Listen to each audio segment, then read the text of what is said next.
Hello everybody, this is Mr. Leon here, and I'm going to be talking about how to do Pogils in the classroom and going over sampling and how the assignments are going to be rolled out. So let's talk about guided inquiry specifically and how Pogil fits in. So POGIL stands for Process-Oriented Guided Inquiry Learning. It's a way of processing information without having to do lectures all the time, and I think it's going to be much more beneficial to you since you're going to be the one kind of working through the problem, and I'll be more of a facilitator in there. Now, definitely I'll be giving out instruction, but majority of the load is going to be on you to be able to kind of work through it. So let's work through process-oriented. Process-oriented means that we will work together with the material in a very specific order. And so I'll give you an example of what that means, but it's a sequence of events that's going to allow you to capture the material at your own pace. Second thing is called guided inquiry, which means that you're going to be led through the material through a series of questions through the POGIL activity. And once you get to that point, you're going to get new information. So this is something different that you may be used to, but it definitely allows you to capture that information at your own speed. Now moving along to Pogils, what Pogils are not. The first one is they're not worksheets. And so worksheets are usually after we teach a concept or something where you'll learn a new concept either through a lecture or through some sort of book. But here, they're not worksheets because you're actually doing the work through models and you're actually learning new material that way. Second thing is they're not solo work. So it's not me just going in there, doing my own worksheet and then turning it in for some credit. Usually you're going to be working with others, and that's a major part of learning. So that means you're communicating, you are sharing your answers with someone, and you're going back and reflecting of how to come up with a conclusion. So this is a lot of group work, and it emphasizes collaboration more than anything else. The third thing, this is not homework. So you're not to just go home, do the POGIL, come back and turn it in. Basically, we do it in class. You don't do it for homework. You come back the next day, and then we do it in class so that we can check your answers in there. So part of the assignment is more like I'm coming here to help you if you do get stuck in certain areas, but the idea is that you're not going there doing on your own and bringing it back. Now, what do Pogils contain? Pogils are going to contain a variety of different things like reading passages. They're going to include models, drawings, or graphs that better illustrate concepts in chemistry. And what they're going to actually also do, or in biology or in earth science, where they're going to allow you to analyze those and be able to respond to them. The questions are sometimes very simple and obvious. It could ask you a question like, what is 1 + 1 or something like that? And the answer is usually going to be very straightforward. Other times they're going to ask you to predict something based off what you learned in the past. So if you did a POGIL question earlier, like in question 1, it may ask you to predict something based off information. But the idea is that you already have enough of that information to be able to make that prediction. And the third one is usually analytical, and most of the time they'll ask you to analyze a specific passage or a specific problem and try to process what they're trying to show you there. Now here's an example of a POGIL activity. Usually this is a model, and what you have to do is fill in how many protons and how many neutrons you would have. And so if you take a look at hydrogen as an example, you'd have a symbol, you have a picture, and then you're supposed to figure out how many protons you have in each one by looking at the pictures. Now the idea here is that you don't really have to know what a proton or a neutron is as long as you identify those pictures.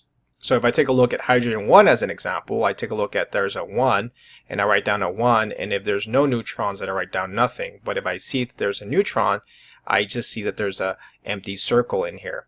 And basically it gets a little bit usually more progressively complicated. By the time we get down to something like magnesium as an example, it will actually ask you to count how many of those you have. So it's a really great way to visualize things, even if you don't know what a proton or a neutron is, or you know where the parts of the atom are.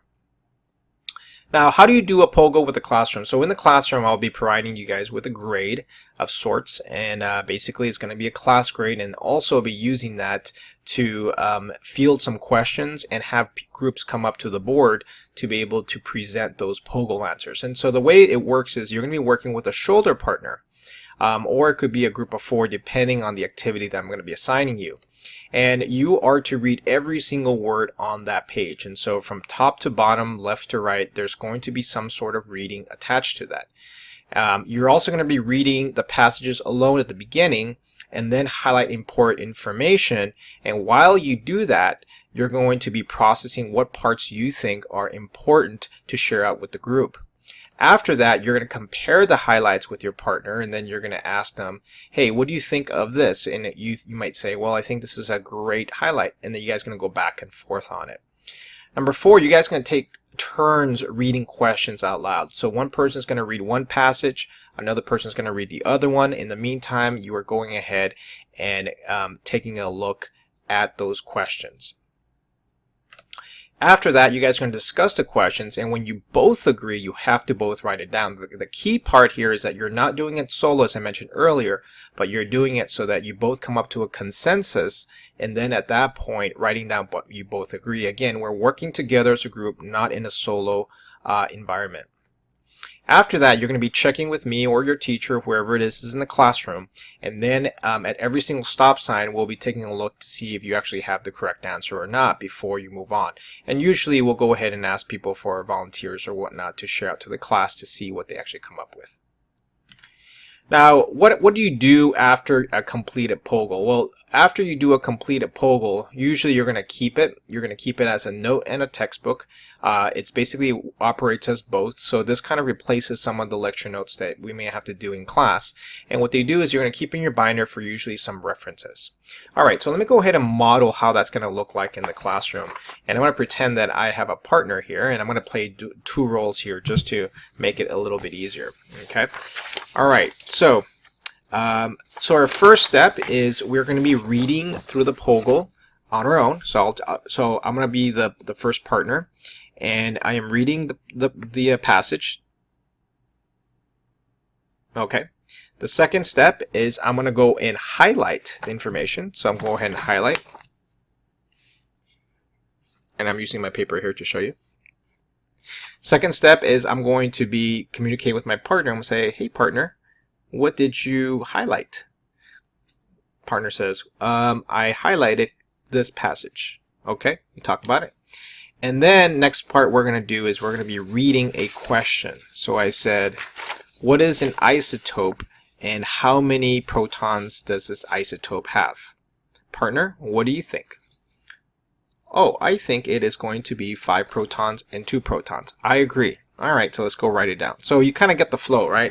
And the idea here is at the end, you guys should come up with a really good answer for some of the things that are coming up on the concepts. Now, the one thing I want to mention is that POGILs are meant to be a group. Again, let me emphasize the part, group collaboration. So not only is there writing, but there's also some speaking, there is some discussions, and if there's any sort of disagreement, I will step in and hopefully help you on getting through the POGIL lesson.